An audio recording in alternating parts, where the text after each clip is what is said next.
marché globalement des cadres en France, c'est 3,7% de chômage, d'accord ? Et parmi ces cadres, en fait, les professionnels de l'IT sont les plus recherchés. Donc on estime aujourd'hui qu'il n'y a pas de chômage en fait des professionnels de l'IT.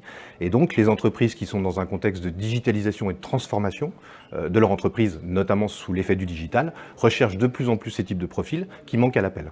Donc malgré tous les efforts des écoles, je dirais, pour former en fait ces profils, on a une pénurie, on a un décalage entre l'offre et la demande qui devient effectivement très problématique. Jusqu'à maintenant, on va dire que ces pénuries, elles concernaient principalement les développeurs.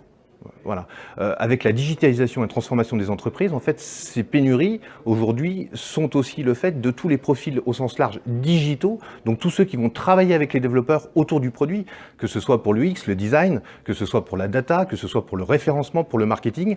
Et on arrive à une situation où finalement ces profils ont les mêmes caractéristiques que des développeurs, c'est-à-dire qu'ils sont très demandés, ils manquent sur le marché, et donc on a effectivement la même problématique pour les entreprises à attirer et à recruter ces profils.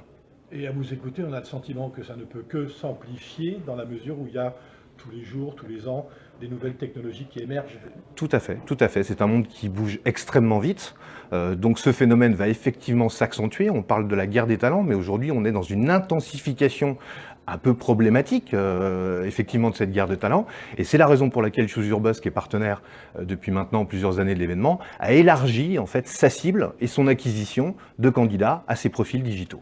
On a justement le sentiment que le monde du recrutement évolue et change sa façon de procéder et sa façon d'aborder les problèmes, et notamment du côté des entreprises. C'est vrai. Alors, le contexte que j'ai évoqué précédemment fait qu'aujourd'hui, en fait, l'entreprise est demandeuse. Donc, de ce fait, elle doit se découvrir, elle doit parler, en fait, à ses futurs collaborateurs d'une autre façon. Ces futurs collaborateurs, c'est pas uniquement, mais notamment les nouvelles générations qui sont dans un rapport au travail qui a beaucoup évolué ces dernières années.